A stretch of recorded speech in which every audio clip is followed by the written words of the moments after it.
오후에 함께 보실 말씀은 사무엘하 19장을 보겠습니다.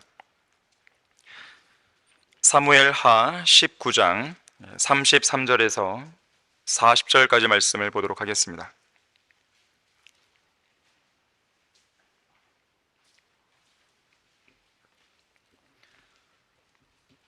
자, 33절부터 보시면 여기서의 왕은 다윗 왕을 말합니다. 바실레에게 말하기를 너는 나와 함께 건너가자. 내가 너로 예루살렘에서 나와 함께 먹게 하리라 하니 바실레가 왕에게 말하기를 내가 얼마나 더 살겠기에 왕과 함께 예루살렘으로 올라가리이까? 내가 오늘 80세가 되었으니 좋고 나쁜 것을 분간할 수 있으리이까? 왕의 종이 그 먹고 마시는 것의 맛을 알 수 있겠나이까?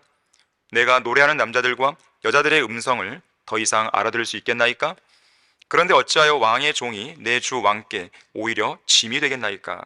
왕의 종은 왕을 모시고 요단을 건너는 짧은 길을 갈 것이온데 어찌하여 왕께서는 그 같은 상으로 내게 갚으려 하시나이까?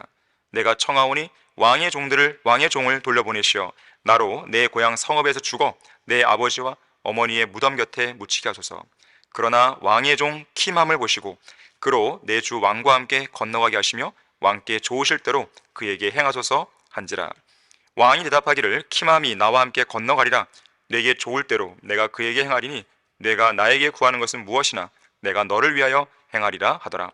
모든 백성이 요단을 건너니라.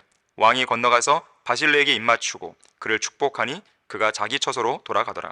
그때 왕이 길갈로 나아가니 킴함도 왕과 함께 나아갔으며 온 유다 백성과 이스라엘 백성 절반 역시 왕을 호위하더라. 자, 말씀을 위해 기도하겠습니다. 감사하신 아버지 하나님, 신실한 성도들을 보내주셔서 참으로 감사를 드립니다. 신실한 구령자들로 인해서 감사를 드립니다. 아름다운 예배의 분위기를 조성시켜 주시고 아름다운 찬양과 또 기도로 인해서 감사를 드립니다. 이 시간 저희들은 다시 한번 하나님의 말씀 앞에 겸손히 부복하길 원합니다. 저희들을 일깨워 주십시오. 저희들의 무지를 일깨워 주십시오.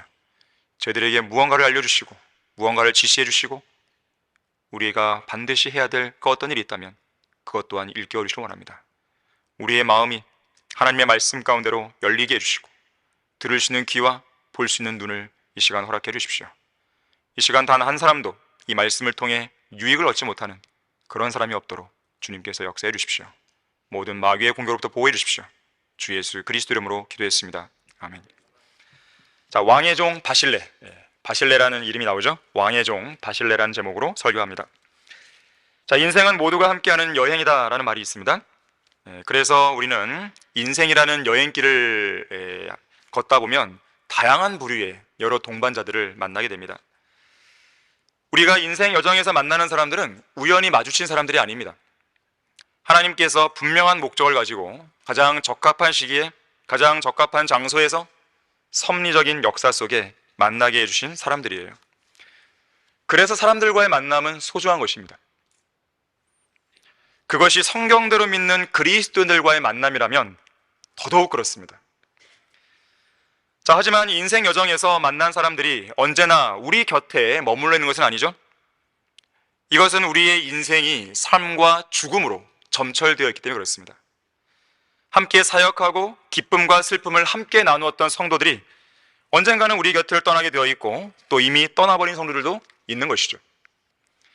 우리는 그들의 빈자리를 보면서 아쉬워하고 그리워하기도 하지만 그 점이 인생이라는 것을 우리는 직시할 수 있어야 됩니다. 생전에 러크만 목사님은 이렇게 글을 쓴 적이 있습니다. 하나님께서 프랭크 노리스 목사와 보샹 빅 목사를 데려가셨듯이 언젠가는 나도 데려가실 것이다. 물론 나의 설교 방식을 싫어하는 사람은 좋아할지도 모를 일이지만 대부분의 회중은 나를 그리워할 것이다. 보샹 빅 목사가 디트로이트에서 목회하고 있었을 당시 나를 부흥의 기간에 불러서 2, 3일씩 설교하게 한 적이 있었다. 그 기간에 한 번은 내가 노병은 죽지 않는다라는 제목의 설교를 했는데 그 설교를 한 지 3개월도 채 되지 않아 보샹 빅 목사는 주님 곁으로 갔다. 나는 그때 이렇게 설교했던 기억이 난다. 여호수아를 대체하는 일은 쉬운 일이 아닙니다. 언젠가 여러분은 여기 강단을 보면서 보샹빅 목사님이 더 이상 계시지 않다는 것을 새삼 느끼게 될 날이 올 것입니다. 프랭크 노리스 목사나 보샹빅 목사와 같은 설교자들을 대체하는 일이란 쉬운 일이 아니다 그랬어요. 실제로 그렇죠. 자, 이렇듯 인생의 한편에는 죽음의 요소가 크게 자리하고 있다 보니까 정말 인생이란 매우 짧구나, 이런 말이 절로 나오는 것이에요. 자, 그렇게 보면 인생은 여행이긴 여행인데 아주 짧은, 매우 짧은 여행이라고 말할 수 있어요. 오늘 설교 본문에는 인생의 마지막 문턱에서 그야말로 짧은 길, 짧은 여행을 떠났던 한 사람이 나옵니다. 자, 본문은 다윗 왕이 자신의 아들 압살롬의 반역으로 예루살렘에서 피신한 이후의 내용입니다. 피신했다가 다시 왕권을 회복해서 예루살렘으로 돌아가는 길에 있었던 사건의 한 장면을 다루고 있어요. 당시 다윗은 압살롬을 피해서 요단강 건너편에 있는 마하나임이란 지역까지 도망쳤습니다. 앞선 장인 사무엘하 18장에 보게 되면 이곳 마하나임에서 다윗의 군대와 압살롬의 군대가 싸우게 됩니다. 이 치열한 전투 속에서 압살롬의 군사 2만 명이 전사하게 돼요. 반역자 압살롬은 상수리나무 가지에 머리가 걸렸다가 다윗의 군대장 요압이 찌른 창에 죽음을 맞이하죠. 자, 어쨌든 이렇게 반역이 진압된 이후에 다윗 왕은 요단을 건너 다시 예루살렘으로 돌아가려고 할 찰나에 있는 것입니다. 자, 바로 그때 길르앗 사람 바실레, 늙은 노인이죠. 이 바실레가 다윗을 배웅하러 나오고 있는 장면이에요. 그때 다윗 왕과 바실레 사이에서 주고받은 그 이야기가 오늘 설교 본문에 기록되어 있는 것입니다. 바실레는 나이가 80세의 늙은 노인이었습니다. 다윗이 압살롬의 반역으로 압살롬에게 쫓겨서 곤경에 처했을 때 적극적으로 도움을 준 인물이 바로 바실레였습니다. 몇몇 사람이 있었는데요, 그 중에 한 명이 바로 바실레예요. 여러분, 거기 31절, 32절 한번 보십시오. 사무엘하 19장 31절, 32절 보시면 길르앗인 바실레가 로글림에서 내려와 왕으로 요단을 건너게 하려고 왕과 함께 요단을 건너가더라. 그때 바실레는 매우 늙은 사람이었으니 80세더라. 그는 왕이 마하나임에 머무를 때 왕에게 쓸 것을 마련해 주었으니 이는 그가 큰 부자임이더라 그랬어요. 자, 여기에서는 이제 왕에게 쓸 것을 마련해 줬다 그랬는데요, 이것을 좀 더 구체적으로 설명하고 있는 장이 있습니다. 우리 사무엘하 17장으로 한번 가보겠습니다. 자, 어떻게 쓸 것을 마련해 주었는지 자세하게 보면요, 사무엘하 17장 여기 27절에서 29절까지를 보세요. 다윗이 마하나임에 왔을 때 암몬 자손에 속한 라빠 사람 나하스의 아들 소비와 로드발 사람 암미엘의 아들 마킬과 그리고 뭐냐면 로글림의 길르앗인 바실레가 나오죠. 바실레가 침상들과 대야들과 질그릇들과 밀과 보리와 밀가루와 볶은 곡식과 콩과 팥과 볶은 녹두와 꿀과 버터와 양과 우유로 만든 치즈를 가져다가 다윗과 그와 함께한 백성으로 먹게 하였으니 이는 그들이 말하기를 백성이 광야에서 굶주리고 피곤하고 목마르도다 함이더라 그랬어요. 자, 곤경에 처했던 다윗과 그의 일행을 이렇게 도와준 거예요. 큰 도움을 준 겁니다, 이 전시 상황에서. 그랬던 바실레가 오늘 본문에서는 다윗 왕이 예루살렘으로 돌아가기 위해 요단을 건너는 이 짧은 여정에서 다윗 왕과 함께 하고 있는 거예요. 이때 다윗은 바실레의 아낌없는 지원과 섬김이 얼마나 고마웠겠어요. 그거에 대한 보답을 좀 해주고 싶었어요. 그래서 33절에 보니까, 오늘 본문 33절 보니까 내가 잘 대우해 줄 테니까 나와 함께 예루살렘을 가자, 보상을 약속합니다. 하지만 바실레의 그 고백을 보세요. 얼마나 감동적인지 몰라요. 겸손히 그걸 거절하면서 이렇게 말합니다. 왕의 종은 왕을 모시고 요단을 건너는 짧은 길을 갈 것이온데, 이 요단강을 건너는 거거든요. 거기까지는 내가 하겠다는 거예요. 어찌하여 왕께서는 그 같은 상으로 내게 갚으려 하시나이까 그랬어요. 자, 이 시간 우리는 왕의 종 바실레의 이 겸손한 고백을 통해서 우리에게 주어진 짧은 인생과 관련하여 중요한 몇 가지 교훈들을 얻어야 합니다. 자, 왕의 종 바실레를 통해 인생의 교훈을 얻으라 그랬어요. 자, 첫 번째로 바실레는요, 아름답게 늙은 훌륭한 노인이었습니다. 아름답게 늙은 것이에요. 추하게 늙은 게 아닙니다. 아름답게 늙은 훌륭한 노인이었어요. 이건 외모를 말하는 것이 아니에요. 그의 행실과 그의 품성을 볼 때 그런 거예요. 자, 방금 읽은 구절에서 바실레는 왕과 함께 요단을 건너는 이 길이 매우 짧다고 말합니다. 실제로 요단강의 그 너비가, 요단강의 폭이요, 넓지가 않습니다. 100m도 안 돼요. 가장 넓은 그 폭이 70m예요. 70m. 상당히 좁은 것이죠. 짧은 것이죠. 그러한 길이를 감안하면, 그러한 너비를 감안하면 정말로 이 바실레의 이 여정은 문자 그대로 짧은 여정인 것이죠. 그런데 그보다 더 짧은 여정이 있습니다. 바로 우리의 인생 여정이에요. 하나님께서는 우리의 인생을 손바닥, 한 뼘, 손바닥만한 너비, 그만큼을 주셨다고 시편 기자는 고백하고 있습니다. 몇 센치 같습니까, 여기서? 10cm도 안 됩니다. 우리나라 평균 성인 이 손바닥 넓이가 8cm. 8cm도 안 되는 인생을 우리가 살고 있는 것이죠.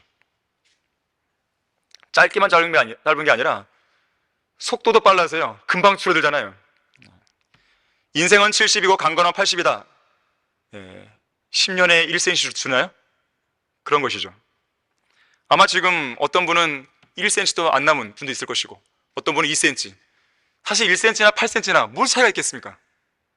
또 사람이 또 언제 좋을지 어떻게 알아요? 자, 우리의 젊은 시절은 아주 질질 끌면서 오래 갈 것 같지만 그렇지가 않습니다. 글 한 줄 휘갈겨 쓰듯이 시간은 금방 가버리는 거예요.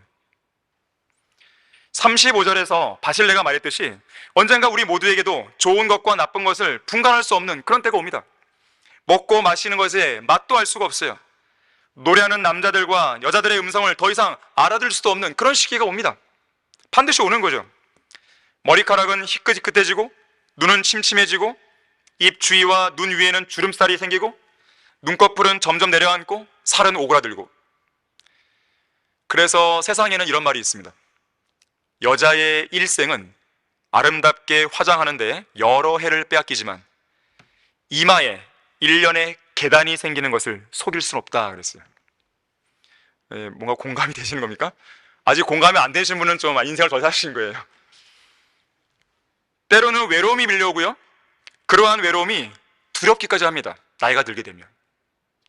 심지어 주위 사람들에게는 짐만 된다고 여기면서 이제는 아무도 나를 필요하지 않는 것 같아, 이런 생각이 드는 거예요. 그래서 시편을 기록한 저자는 하나님께 이렇게 기도를 드립니다. 늙은 때에 나를 버리지 마시고 내 기력이 쇠할 때에 나를 내버리지 마소서 기도하고 있어요. 그러자 하나님께서 이사야 46장 4절에서 이렇게 답변해 주세요. 너희의 노년에 이르러서도 내가 그니 백발이 될 때까지로 내가 너희를 품을 것이라. 내가 쥐었으니 내가 안고 품을 것이며 너희들을 건져내리라 그랬어요. 예수 그리스도의 피로 구속받은 우리는 남아있는 생애가 얼마든지 관계없이 하나님께서 우리를 절대로 떠나시지도 버리시지도 단념하시지도 포기하시지도 않는다는 이 약속을 항상 붙들고 살아야 됩니다. 하나님께서는 전에도 우리와 동행하셨고 지금도 동행하시고 앞으로도 계속 영원히 우리를 그분의 품에 안으시고 우리와 동행해 주시는 거예요. 만일 주님께서 우리가 늙었다는 이유 하나만으로 이 땅에 존재하는 것을 원치 않으셨다면 진작 우리를 하늘의 본향으로 데려가셨겠죠. 그렇지 않겠습니까? 그렇잖아요. 다시 말하자면요, 젊었든지 늙었든지 그게 중요한 게 아니에요. 젊었든지 늙었든지 우리 각자가 현재 이 땅에 존재하고 있다는 것은요, 우리에게 여전히 할 일이 남아있다는 뜻입니다. 나이의 문제가 아니에요. 일찍 죽는 사람도 있잖아요. 나이의 문제가 아닙니다. 내가 그리스도인으로서 이 땅에 여전히 할 무언가가 남아있기 때문에 하나님께서 남겨놓으신 거예요. 그걸 찾아야 되는 것입니다. 성경에는 짧은 인생에서 장수하기 위한 몇 가지 방법들이 제시되고 있는데, 성경적인 방법 이외에 현실적인 방법 하나를 이야기하자면 럭커 목사님의 설명을 빌려서 이야기하자면, 여러분에게 어떤 할 수 있는 일이 있잖아요. 가능한 한 그 일을 계속 하십시오. 나이가 들었다고 해서 모든 것을 내려놓을 생각하지 말고, 하나님께서 힘과 지혜를 허락하시는 한 그것이 무슨 일이든지 주님 안에서 계속 해 나가는 거예요. 성경을 읽는 것이다, 계속 읽는 것이죠. 기도하는 것이다, 계속 기도하는 것이죠. 구령이다, 구령하는 것이에요. 감사한 일이다, 감사하십시오. 그래서 찬양하십시오. 기뻐하시고, 하나님께서 나에게 무슨 일을 주셨든지 그것이 운동이다, 운동을 하는 것이죠. 아니면 그림을 그리는 것이다, 그림을 그리는 것이에요. 주님께서 나에게 힘과 기력을 계속해서 허락하시는 한 그 일을 놓지 않고 계속하는 거예요. 영국 요크셔 출신의 데오도르 테일러라는 사람은요, 99세가 되었을 때도 여전히 대중을 향해서 연설을 했습니다. 특히 아편 거래를 반대하는 연설을 했어요. 또 그는 100세에는 공장에서 일을 했고 결국 102세에 숨을 거두게 됩니다. 미켈란젤로도 89세의 나이에 시스티나 성당의 천장화를 그리게 됩니다. 아니스티 파데리스프스키는 80세였을 때 여전히 음악회에서 연주했어요. 영국의 개관시인 알프레드 테니슨도 83세의 나이에도 여전히 계속해서 시를 썼습니다. 티치아노란 사람은 88세의 나이에 죽을 때까지 계속 그림을 그렸다 그래요. 음악가 베르디도 76세가 되었을 때도 여전히 작곡 활동을 멈추지 않았습니다. 세잔느란 사람도 평생 사과 그림을 그렸는데 말년이 되어서야 비로소 제대로 된 사과 그림을 그릴 수 있겠다고 자평했어요. 좀 이해가 안 되죠. 사과 그림만 그렸는데 말년에 가서 그걸 그렸다니. 요한 웨슬리는요 88세에도 계속 설교했습니다. 이소호 목사님도 83세까지 계속 하시잖아요. 돌아가실 때까지. 클라렌스 라킨도요 인생 말년에 그의 역작인 세례적 진리를 써냅니다. 러크만 목사님도 러크만 주석성경을 펴내셨죠. 자, 모세도 여호수아도 칼렙도 사도 바울도 자기가 늙었다고 해서 자기 일을 내려놓지 않았어요. 계속해서 하나님의 명령을 수행했습니다. 바로 이렇게 하는 것이 아름답게 늙어가는 방법입니다. 저는 언젠가 시편 90편 12절을 읽다가 그 말씀 앞에 잠시 멈춘 적이 있습니다. 그리고 제 인생을 돌아봤어요. 그러므로 우리에게 우리의 날들을 세도록 가르치시어 우리의 마음이 지혜에 이르게 하소서라는 말씀이었어요. 우리는 우리의 짧은 날들을 세어볼 수 있어야 됩니다. 우리가 지나온 날들이 얼마인지, 또 우리에게 남은 날들이 얼마인지 세어보세요. 물론 우리의 생명의 호흡은 하나님께 달려있기 때문에 우리는 정확하게 몇 살까지 살겠다, 그건 몰라요. 하지만 최소한의 기준은 알잖아요. 인생은 70이고 강건하면 80입니다. 자, 80을 놓고 봤을 때 나는 얼마나 지금 달려왔고 또 얼마나 지금 남아있는지를 보는 거예요. 세보는 것입니다. 그렇게 세게 되면 지혜를 얻을 수 있어요. 왜 그럴까요? 세는 가운데 이거 얼마 안 남았네, 이 생각이 들 거 아니겠어요? 내가 그동안 살아왔던 날들 보니까 너무 형편이 없네, 깨달을 거 아니겠습니까? 그럼 어떤 생각을 할까요? 남은 생애라도 내가 주님을 위해서 잘 살아야겠다는 그런 생각을 하게 될 것입니다.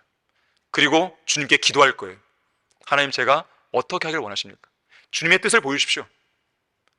그러면 그 뜻을 실행하겠죠. 그 사람이 바로 현명한 그리스도인인 거예요. 현명한 그리스도인은 자신을 향한 하나님의 뜻이 무엇인지 알고 그 뜻을 위해서 자기의 모든 것을 쏟아붓는 사람이에요. 그 사람은 성공하는 사람입니다. 성공이 뭐예요? 그리스도의 심판석에서 제대로 된 평가를 받는 거 아니겠습니까? 그리스도의 심판석에서 여러분을 향한 하나님의 뜻이 무엇인지를 제대로 실행한 것에 대해서 평가를 받을 거 아니겠습니까? 그게 바로 성공이에요. 다른 게 성공이 아닙니다. 그러므로 너희가 얼마나 정확히 행하고 있는지 주의하라. 정확히 행하고 있는지 주의하고 계십니까? 주의해야 돼요. 미련한 사람같이 행하지 말고 현명한 사람같이 행하여 시간을 사서 얻으라. 내가 날들을 세봐야 시간을 사서 얻을 수 있는 거예요. 이는 그 날들이 악하기 때문이라. 이로 인하여 너희는 어리석게 되지 말고 주의 뜻이 무엇인지 이해하라 그랬어요. 자, 본문에 나오는 바실레는 요단을 건너는 이 짧은 길을 가는 데 있어서 다른 어떤 일보다도 다윗 왕을 배웅하고 다윗 왕과 동행하는 최고의 기쁨과 영예로운 그 일을 선택한 것이에요. 바실레는 그것이 자기가 마땅히 수행해야 할 하나님의 뜻이라고 여겼던 것입니다. 자, 생각해 보세요. 다윗 왕에게 요단강을 건너게 해줄 호위병이 없었겠어요? 근위대가 없었겠어요? 있었습니다.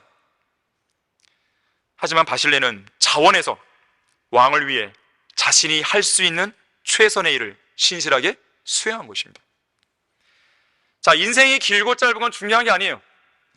중요한 것은 인생의 길이가 아니라 인생의 가치입니다. 어떤 것에 여러분이 가치를 두고 사는가, 여기에 중요해요. 이게 중요한 것이에요. 그리스도인이라면 당연히 짧은 인생을 영원한 것에 가치를 두고 살아야겠죠. 세상에서의 성취나 자아실현 같은 낮은 목표를 위해 사는 것이 아니라 영원에 계신 하나님과 동행하면서 주님께서 원하시는 영원하고 높은 뜻을 이루며 사는 것입니다. 바실레처럼 주님과 동행하는 그 기쁨을 최우선으로 두는 것이죠. 바실레가 다윗 왕과 동행했듯이 우리 역시 우리의 왕이신 예수 그리스도와 동행하는 일에 이 짧은 인생을 집약시켜야 돼요. 그렇게 하면 바실레처럼 정말로 아름답게 늙을 수가 있는 거예요. 늙어서도 하나님의 말씀을 최종 권위로 믿고 부지런히 읽고 공부하는 모습은 정말로 아름답습니다. 늙어서도 진지하게 하나님 앞에 겸손히 무릎 꿇고 기도하는 모습은 정말로 훌륭한 귀감이 되는 것이에요. 늙어서도 여전히 하나님을 찬양할 줄 알고 여전히 겸손할 줄 알며 자신을 낮출 줄 아는 모습, 늙어서도 여전히 항상 기뻐하고 쉬지 않고 기도하며 모든 일에 감사할 줄 아는 그런 모습은 실로 아름답습니다. 늙어서도 하나님의 능력을 이 세대에 전하고 하나님의 권능을 장차올 모든 사람에게 전하는 모습, 실로 찬사를 받아 마땅한 것이죠. 구령하는 노인의 입과 손과 발은 주님을 위해서 아무 일도 하지 않는 그 어떤 젊은이의 아름다움보다 훨씬 더 아름답습니다. 외모 중시하지 마십시오. 외모는 중요한 게 아니에요.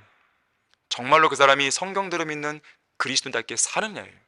늙었든지 젊든지 그렇게 하고 있는 성도가 정말 아름다운 것이에요. 우리 교회는 그렇게 아름다운 부친들과 모친들이 많이 계십니다. 너무나도 도전이 되는 것이죠. 특히나 모친들이 이 신학교에서 공부하는 모습 볼 때요, 정말 이거는 뭐 이루 말할 수가 없는 거예요. 오히려 가르치는 제가 도전이 됩니다. 여러분 그렇지 않으시겠습니까? 이분들의 심양이 어떤지 생각해 본 적 있어요? 저는 그분들을 가르치면서 어떠한 마음으로 공부를 하실까? 한번 곰곰이 생각해 본 적이 있어요. 자, 이분들은요, 정말 진리를 알고 싶었지만 그동안 바른 성경도 없었죠? 바른 교회도 없었죠? 누가 나에게 알려준 사람도 없었죠? 이 교회 저 교회 다니면서 인생을 허비했던 분들입니다. 얼마나 속상해요. 하지만 남아있는 그 생애라도 내가 주님의 말씀을 공부하겠다는 그 열정인 거예요. 그 열정이 그분들을 그 자리에 있게 했고 그 자리에서 그 어떤 젊은 사람들보다도요 열심히 공부하십니다. 눈빛이 살아있는 것이죠. 자, 그런 모습을 보고 도전을 안 받는 젊은이가 있다, 정신 차려야 됩니다. 정신 차려야 돼요. 젊은 청년들은. 시편 71편 18절에서 이렇게 말씀합니다. 이제 내가 늙고 백발이 된 후에도 오 하나님이여 나를 버리지 마소서. 내가 주의 능력을 이 세대에 전하고 또 주의 권능을 장차올 모든 사람에게 전할 때까지 나를 버리지 마소서. 무슨 말입니까? 내 임무가 끝날 때까지 나를 붙들어 달라는 겁니다. 그리스도인은 자신의 임무가 끝났을 때 죽는 거예요. 자신의 임무가 끝났을 때, 달려야 할 길을 마치고 싸워야 될 전쟁을 다 끝내고 그랬을 때에 우리는 하늘나라에 갈 자격이 주어지는 거예요. 그렇지 않고서는요, 자기에게 주어진 어떤 것들을 내려놓을 생각을 하시면 안 돼요. 계속 달려야 됩니다. 계속 주님의 일을 위해서 해야 되는 것이에요. 아프리카의 탐험가이자 선교사였던 데이비드 리빙스턴은 1871년 1월 1일자 일기에 이렇게 썼습니다. 아버지 하나님, 저를 도우셔서 주님의 영광 가운데서 주님께서 제게 시키신 모든 일을 끝마칠 수 있게 해 주옵소서 그랬어요. 자, 이 기도야말로 우리의 짧은 인생 속에서 우리가 아름답게 늙은 노인으로 남기 위해 날마다 드려야 될 간구인 거예요.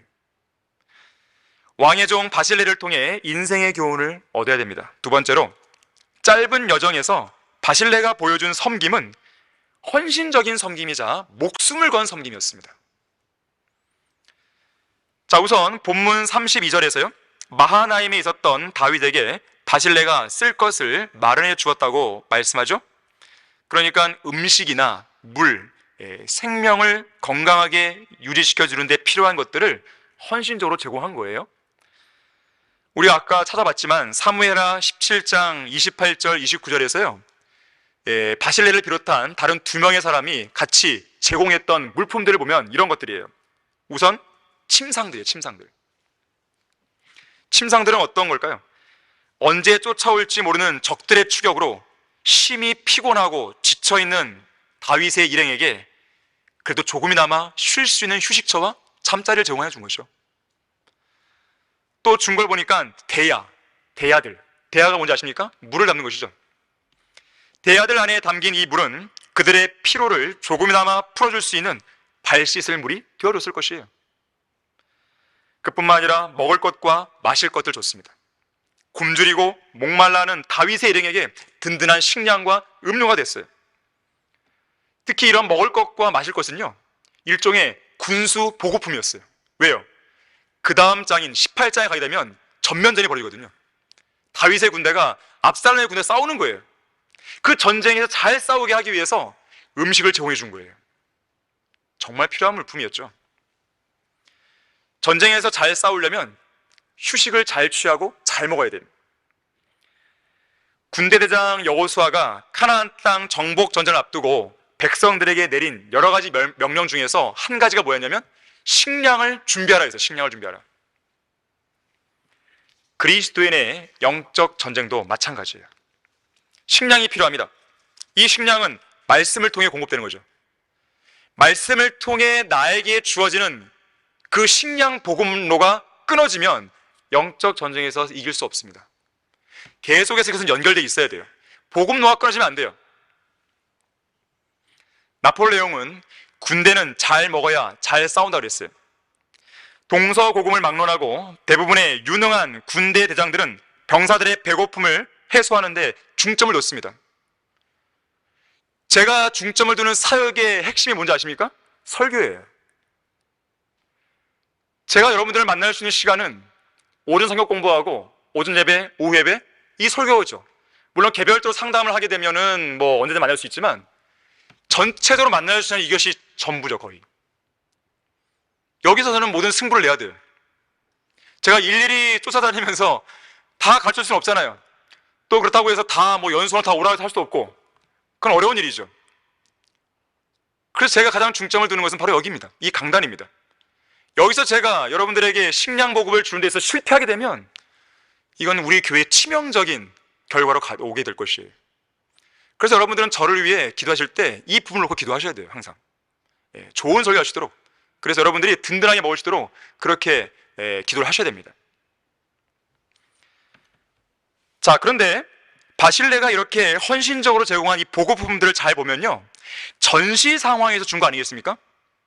그것을 감안하면 이거는 목숨을 건 섬김이었어요. 목숨을 건 보급품 전달이었습니다. 왜 그런지 아십니까? 전시 상황이었고 당시에는 다윗이 우세할지 압살롬이 우세할지 모르는 상황입니다. 누구도 예측할 수 없는 상황이에요.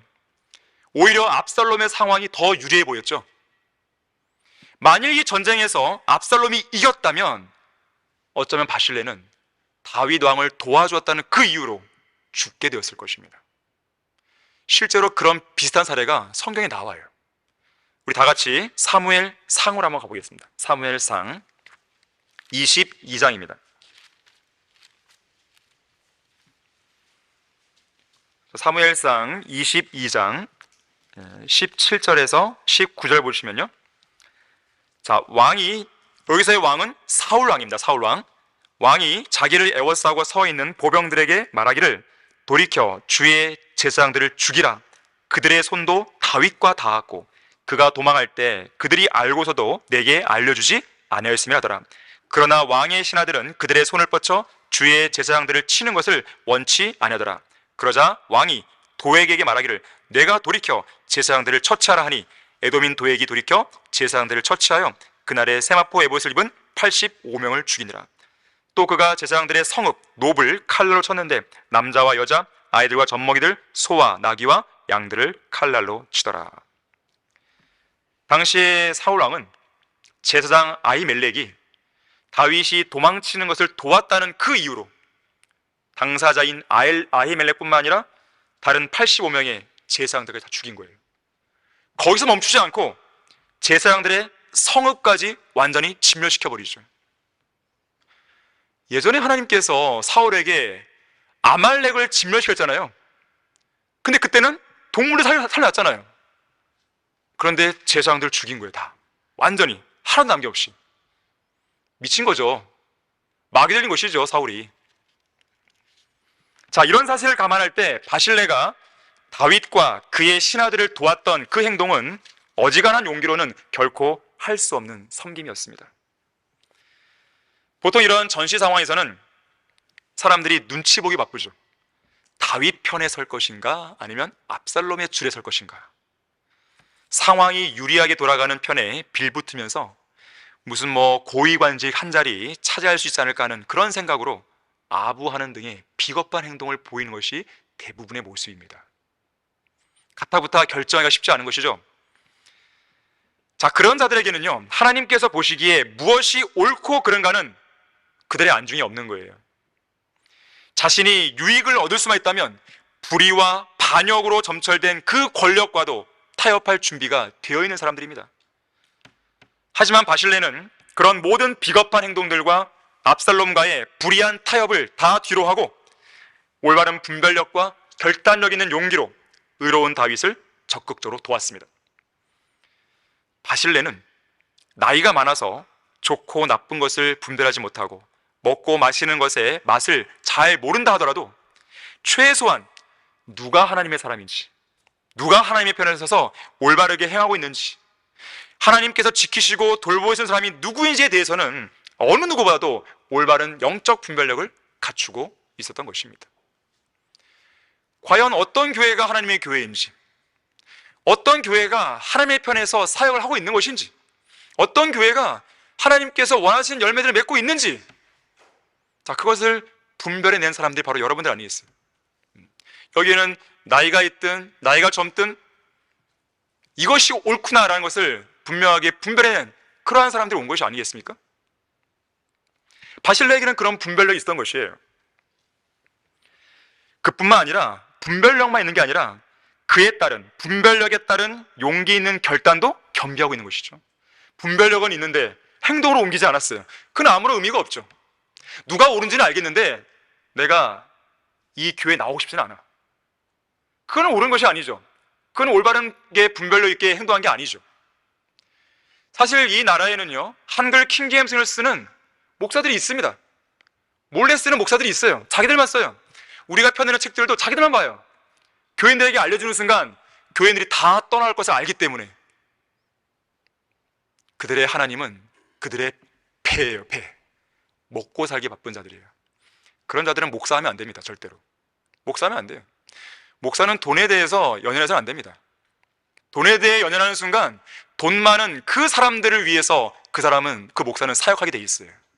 그래서 이 나라 이 기독교회가 망해버린 거예요. 제대로 된 교회가 없죠. 제대로 된 교회가. 너무나도 안타깝고 통탄할 일입니다. 자, 바실레는요, 신약 성경으로 보자면 사도 바울의 생명을 위해 자기들의 목을 내어놓은 아킬라와 프리스킬라 부부 같은 사람이었어요. 또는 그리스도의 일을 위해서라면 자기 생명을 돌보지 않을 만큼 헌신적으로 섬긴 에파프로디도 같은 그런 인물입니다. 바실레가 그런 인물이에요. 자기의 목숨을 내놓고 섬기는 거예요. 자, 이처럼 진리의 편에 서서 하나님을 올바르게 섬기려면 용기 있는 믿음이 필요합니다. 왜냐하면 하나님을 섬기는 일에는 반드시 대적들과 반대자들이 있기 때문에 그래요. 자, 바실레는 나이가 들었어도 분별력이 있었고 판단력이 정확하고 날카로웠고 소신이 분명했습니다. 무엇보다도 그 소신을 밀어붙일 수 있는 용기가 있었어요.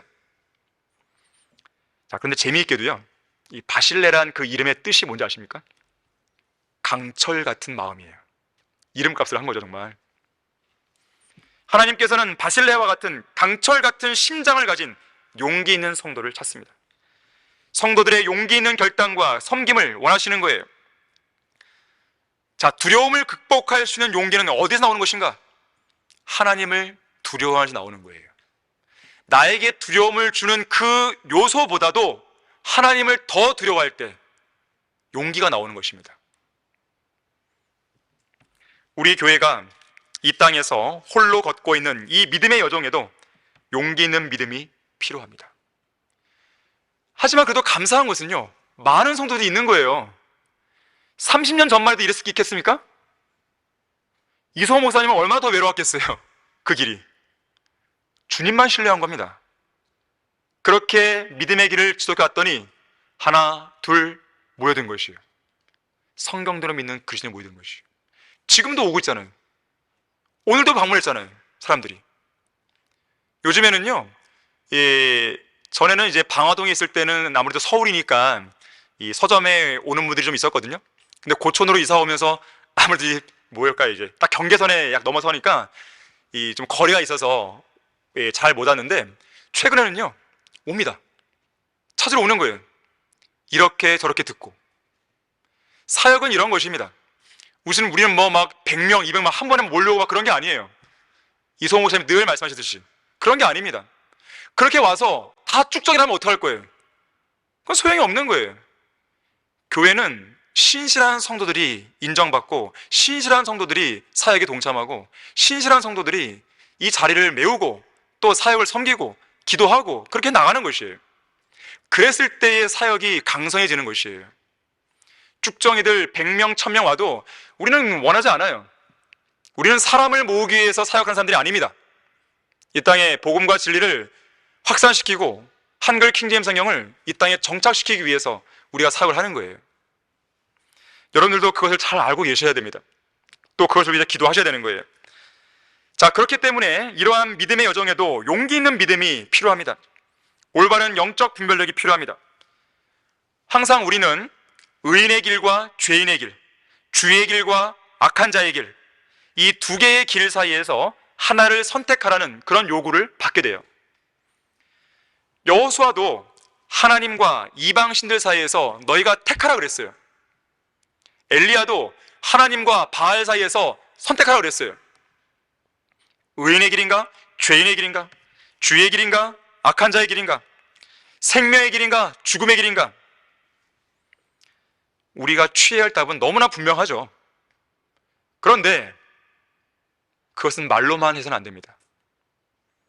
행동으로 보여야 돼요. 진실한 마음으로 대답해야 되고 진실한 행동으로 답변해야 돼요. 내가 이쪽 편입니다. 나는 하나님의 편입니다. 시내산 아래에서 금송아지 숭배로 하나님을 진노케 했던 이스라엘 백성을 향해서 모세가 물었습니다. 주의 편은 누구냐? 내게로 오라 그랬어요. 정말로 주님의 편이라면 주님께로 나와야 되는 거예요. 몸을 움직여야 됩니다. 주님의 편이라면 주님의 편답게 행동해야 되는 거예요. 행동을 통해서 내가 주님 편에 서 있다는 것을 분명하게 보여야 됩니다. 용기 있게 성별하고 용기 있게 헌신하고 용기 있게 주의 편에 서 있어야 되는 것이에요. 어둡고 음침한 세상에 무덤 속을 뚫고 나와 진실한 행동으로 자신이 성경대로 믿는 그리스도인임을 드러내는 진실한 성도가 되어야 하는 것이에요. 결코 두 마음을 품은 위선자가 되지 않기를 바라는 것입니다. 왕의 종 바실레를 통해 인생의 교훈을 얻어야 됩니다. 마지막 세 번째로, 매우 짧은 인생에서 보여준 바실레의 헌신을 다윗 왕은 결코 잊지 않았습니다. 자, 우리는 이런 다윗의 모습을 통해서 주님의 모습을 발견하게 되는 것이에요. 우리의 짧은 인생에서 헌신적으로 섬긴 성도들의 수고를 주님은 결코 잊지 않으시는 것이죠. 하나님께서는 너희의 행위와 사랑의 수고를 잊으실 만큼 불의하지 아니하심이라 그랬어요. 히브리서 6장 10절 말씀입니다. 그 사랑은 너희가 성도들을 섬겼고 또 지금도 섬김으로써 그분의 이름을 향해 보인 것이라. 오늘 구령한 사람들 오후 예배 때 제가 이야기했지만 그러한 구령의 현장에 주님이 함께 계시는 거죠. 주님이 보신 거죠. 주님의 장부에는 기록이 되는 것입니다. 어떤 성도가 얼마만큼의 시간을 들여서 주님을 위해 헌신했는지, 어떤 성도가 얼마만큼의 시간을 들여서 성경을 읽었는지, 어떤 성도가 얼마만큼의 시간을 들여서 진지하게 겸손하게 무릎 꿇고 기도했는지 다 보시는 거죠. 그러한 섬김을 주님은 절대로 잊지 않으십니다. 반드시 보상하시는 거예요. 반드시 갚아주시는 거예요. 이 땅에서 갚아주지 않는다면 그리스도의 심판석에서 갚아주시는 거예요. 저는 개인적으로는 이 땅에서 보상받는 것보다 차라리 저 그리스도 심판석에서 보상받는 게 더 좋죠. 여러분도 그걸 바라셔야 되는 거예요. 이 땅에서 왜 나에게는 그런 보상이 안 주어지는가? 그럼 고민할 필요 없어요. 보상이 안 주어지면 더 감사하세요. 나에게 더 큰, 더 영예로운 그 자리를 마련해 주시나 보다. 이렇게 믿으면 되는 것이에요. 견고하라, 흔들리지 말라, 항상 주의 일을 넘치게 하라. 이는 너희의 수고가 주 안에서 헛되지 아니한 줄을 너희가 알미니라. 왜 우리가 목숨 걸고 주님을 섬기겠어요? 왜 우리가 목숨을 건 그런 순교를 하고 또 섬김을 보이고 또 주님 앞에 헌신하겠습니까? 왜 그러는 것이에요? 이러한 것들이 없다면 우리가 그렇게 하겠습니까? 물론 우리는 가장 첫 번째로는 하나님을 사랑하기 때문에, 그리스도의 사랑이 우리를 강권하기 때문에 우리는 몸으로 드리는 것이죠. 두 번째는 상을 얻게 되도록 달리라는 이 말씀대로 우리는 그 상이 있기 때문에 열심히 하는 것이에요. 오늘 본문 33절에서 다윗 왕은 바실레를 예루살렘으로 데려가서 그의 섬김에 대해 직접 보상해 주려고 했습니다. 하지만 바실레는 겸손하고 정중하게 거절했어요. 그리고 자기 대신에 한 사람을 첨가합니다. 바로 킴함이라는 이름이었어요. 그에게 친절을 베풀어 줄 것을 요구합니다. 어쩌면 킴함은 바실레의 아들이거나 손자였을 것으로 보입니다. 자, 그 요청에 대해 다윗은 기꺼이 수용합니다. 38절 보였어요. 왕이 대답하기를 킴함이 나와 함께 건너가리라. 내게 좋을 대로 내가 그에게 행하리니 내가 나에게 구하는 것은 무엇이나 내가 너를 위하여 행하리라 하더라. 그래서 40절 보니까 킴함이 왕과 함께 나아갔다 그랬죠. 그런데 여기서 끝나는 게 아닙니다. 다윗은요, 죽을 때까지도 바실레의 후손들을 잊지 않았어요. 그리고 마지막 유언을 남길 때 솔로몬 왕에게 이렇게 얘기합니다.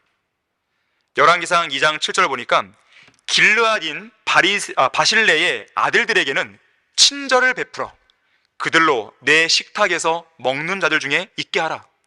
내가 내 형 압살롬으로 인하여 도망하였을 때 그들이 내게로 그렇게 나아왔느니라. 죽을 때까지도 기억합니다. 하지만 여기서 끝나는 게 아닙니다.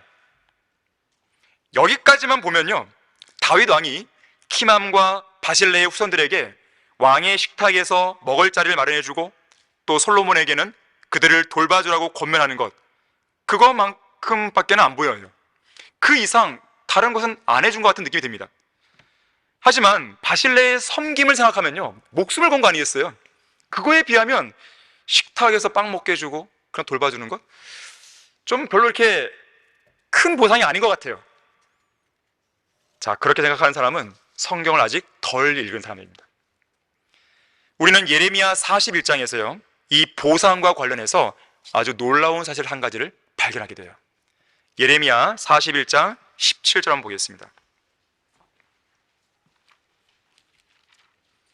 성경에도 이런 구절이 있었는가? 아마 새삼 놀라실 분도 있을 것입니다. 부지런히 성경을 읽으셔야 됩니다. 자, 예레미야 41장 17절 보시면 잘 보십시오. 그들이 출발하여 베들레헴 근처에 있는 누가 나옵니까? 킴함의 처소에 거하였으니 이집트로 들어가려는 것이더라. 자, 여기에 킴함의 이름이 마지막으로 한 번 더 나옵니다. 그냥 이름만 언급된 게 아니고 베들레헴 근처에 있는 킴함의 처소 되어 있어요. 처소. 자, 예레미야의 상황은 어떤 상황이냐면 당시에 이제 바빌론의 느부갓네살에 의해서 남왕국 유다가 멸망했죠. 예루살렘이 함락됐습니다. 자, 이런 상황이에요. 다윗 때로 보자면 400년도 더 지난 시점입니다. 시간이 한참 지났죠. 그런데 이 구절에 킴함의 처소라고 기록된 것은 우연이 아닙니다. 다른 곳도 아니고 베들레헴 근처에 킴함의 처소가 있어요. 다윗의 고향이 어디입니까? 베들레헴이죠. 베들레헴에서 출생한 다윗은 압살롬에게 쫓겨 공경에 처했을 당시 다윗 자신과 그를 따르는 백성들을 위해서 목숨을 건 헌신과 섬김을 아낌없이 보여준 바실레를 위해서 그에 대한 보상의 표시로서 베들레헴 근처에 있는 땅 전체 혹은 그 일부를 킴함에게 기꺼이 제공했던 것이죠. 단순히 식탁에서 빵 먹어 이 정도가 아니에요. 내가 잘 돌봐줄게, 그냥 조그마한 집 주고, 그게 한 게 아니란 말이에요. 아예 땅을 준 것이죠. 그리고 그 지역을 킴함의 처소라고 아예 그 이름을 따라 불리게 만드는 것이에요. 신실한 다윗은 바실레에게 약속했던 그 보상을 결코 잊지 않았습니다. 신실하게, 그것도 아주 풍성한 보답으로 갚아준 것이에요. 왕의 식탁에서 함께 먹을 수 있는 특권뿐만 아니라 그의 이름을 딴 처소까지도 마련해 준 것이죠. 하나님께서는 이 땅을 살아가는 믿음의 그리스도인들에게요, 처소를 마련하기 위해서 가셨죠. 처소가 마련되면 우리를 데리러 다시 오겠다고 약속하셨죠. 요한복음 14장 2절과 3절에서 이야기하고 있습니다. 킴함의 처소처럼 우리를 위한 처소가 하늘에 있는 새 예루살렘 안에 있는 것입니다. 새 예루살렘. 요한계시록 21장 22장에 보게 되면 그 도성의 규모가 나오죠. 그 도성의 규모를 문자 그대로 우리가 이해하게 되면요, 60억 명의 사람들이 들어갈 수 있는 도성입니다. 그곳이. 그 이상으로 들어갑니다. 만약에 60억 명이 들어갔다고 했을 때요, 한 사람당 단층집과 마당, 정원, 연못이 달린 약 1224평의 땅이 주어지게 됩니다. 한 사람 앞에. 집 걱정하십니까? 전세 걱정하십니까? 지금 고금리, 고환율, 고물가, 이거 말도 안 되는 일이 벌어지고 있죠, 지금. 정말 힘든 시대입니다. 우리는 이 땅에 살고 있는 한 고난은 어쩔 수 없어요. 사람은 고생하고 태어나는 것입니다. 그게 인간이에요. 그게 본질입니다. 죄 많은 세상에서는요, 어쩔 수 없어요. 하지만 우리에게는 소망이 있다는 것이죠. 우리는 소망이 있습니다. 하나님께서 우리를 위해 마련하신 처소가 있는 거예요. 러크만 목사님의 설명에 따르면 이 도성 안에 거주하게 될 그리스도인들을 80억 명으로 아주 많게 잡았을 때 한 사람당 높이 3m 단층 건물 286평의 집이 선사된다고 했어요. 저택이죠, 저택. 그래서 예수님께서도 내가 저택을 마련한다고 했어요. 지상에 있는 초호화 저택은 비교도 안 될 것입니다. 그런데 이렇게 저택을 각 사람에게 준다 하더라도 공간이 남아요. 그 공간은 공원들, 호수들, 광장들, 하나님의 보좌, 생명수의 강, 생명나무를 위한 큰 숲, 이런 공간이 될 것입니다. 그야말로 새 예루살렘은 엄청나게 큰 도성이 되는 것이죠. 자, 이것을 피상적으로만 느낄 것인지 아니면 믿음으로 실제 그대로 느낄 것인지, 그건 제가 여러분에게 어떻게 할 수가 없습니다. 여러분 스스로 선택할 몫이에요. 아마 어떤 성도는요, 이걸 믿음으로 받아들이는 것이죠. 저는 여러분 모두가 믿음으로 받아들이길 원하는 것이에요. 이것이 여러분의 것이란 거죠. 이것이 우리의 것이란 거죠. 이것을 믿는 것이에요. 여러분은 성경을 얼마만큼 믿고 있습니까? 성경 첫 페이지부터 마지막 페이지까지 다 믿고 있습니까? 그렇다면 지금 말씀드린 새 예루살렘을 통해 계시된 이 내용들을 믿지 못할 이유가 없죠. 이걸 믿는다면 내가 이 땅을 살아갈 때 우울할 이유가 없죠. 낙심할 이유가 없죠. 오히려 기뻐하고 그 고난들을 이겨나가는 것입니다. 그게 믿음이에요. 그뿐만이 아니죠. 주님을 위해서 인내로 고난을 견디며 신실하게 섬긴 성도들, 천녀왕국에서 유업을 받죠. 다스릴 성읍들이 있는 것이죠. 그뿐만이 아닙니다. 누가복음 12장 37절에 보게 되면 주님을 신실하게 섬긴 종들을 위해서요, 예수 그리스도께서 허리에 띠를 두르시고 우리에게 시중을 드시는 거예요. 나중에 한번 찾아보세요. 이 패밀리 레스토랑 중에서 제가 감동받은 레스토랑이 아웃백이었어요. 무릎 꿇고 주문받잖아요. 깜짝 놀랐습니다. 제가 더 당황스러웠어요. 주님께서요, 어린 양의 혼인식 그 만찬의 자리에서 우리를 위해 섬기시는, 시중 드는 장면이 누가복음 12장에 나옵니다. 근데 중요한 것은 뭐냐면, 고난을 받는 가운데 신실하게 섬긴 성도만이 그럴 자격이 있다는 거예요. 그래서 럭커 목사님이요, 아주 재밌게 표현했는데 이렇게 말합니다. 어린 양의 혼인식 만찬에서 어딘가 구석에 처박혀 빵 한 조각과 물 한 컵만 먹고 있기를 원하지 않다면 지금 기회가 있을 동안에 예수 그리스도를 바쁘게 섬기는 편이 낫다 그랬어요. 결론을 맺겠습니다. 바실레가 인생의 마지막 문턱에서 다윗과 함께 마지막으로 건넜던 요단강은 영적으로 본다면 죽음을 의미합니다. 그래서 요단강을 건넌다는 것은 영적인 의미에서 죽음의 강을 가로질러 하늘나라로 들어가는 걸 보여줍니다. 그뿐만이 아니라 사실 우리가 죽게 되면요, 우리가 죽어서 혼이 들어가든지 아니면 예수 그리스도께서 공중 오셔서 그때 우리가 휴거돼서 변화된 몸을 입고 올라가든지, 어쨌든 간에 혼이 가든지 몸이 가든지 어쨌든 간에 기품이라고 하는 요단강으로 예표되는 저 기품을 통과해서 올라갈 거 아니겠어요? 마치 그것이 요단강을 건너는 것 같은 것이죠. 그래서 이런 찬송가가 있습니다. 나는 요단강을 혼자서 건너갈 필요가 없네. 예수님께서 나의 죄들을 대속하시기 위해 죽으셨다네. 내가 흑암을 볼 때 그분께서 나를 기다리고 계시리라. 나는 요단강을 혼자서 건너갈 필요가 없네. 영적인 견지에서 보면 예수님을 자신의 구주로 영접한 어떤 성도가 죽음의 문턱에 다다랐을 때 주님께서는 마치 바실레가 다윗 왕과 함께 요단강을 건넜듯이 그 성도로 하여금 친히 요단강을 건널 수 있도록 동행해 주시는 거죠. 그리고 주님께서 약속하신 셋째 하늘로 같이 들어가는 거예요. 폭풍 치는 요단 강둑에 나 서 있노라. 아름답고 복된 땅 가나안을 소망의 눈으로 바라보네. 그 땅에 나의 모든 유업이 있도다. 자, 이것이 바로 죽음의 문턱에서 주님께서 계시는 셋째 하늘을 갈망하는 그리스도인의 진정한 고백입니다. 우리 모두는 이제 곧 이 땅에서의 마지막 여행을 하게 될 사람들이에요. 우리가 걷고 있는 이 순례의 길 끝날 때가 있는 것이죠. 우리가 싸워야 할 믿음의 선한 싸움 이제 곧 끝난 것이에요. 자, 하지만 유념해야 될 것이 있습니다. 오늘 우리가 들었던 설교 내용대로 하나님께서는 이제 곧 끝날 우리의 짧은 인생 여정에서 바실레와 같은 신실하고 목숨을 건 헌신적인 섬김을 원하신다는 사실이에요. 그렇게 할 때 신실하신 하나님께서는 약속하신 대로 영광의 비중을 이루는 풍성함으로 우리에게 보상해 주는 겁니다.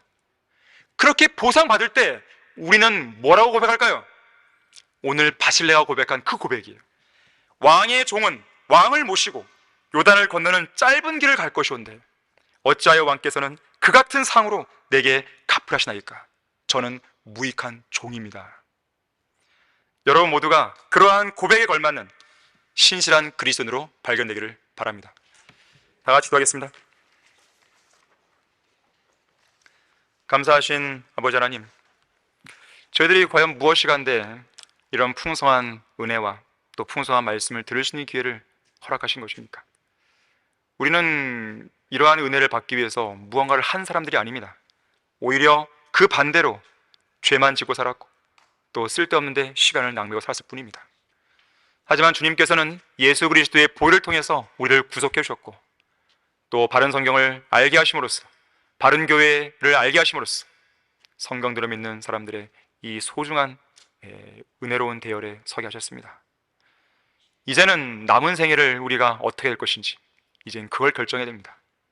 우리 각자가 주님께서 우리를 향해 갖고 계신 그 뜻을 잘 분별하게 하시고 남은 생애를 그 뜻을 위해 쓸 수 있도록 도와주십시오. 주 예수 그리스도 이름으로 기도했습니다.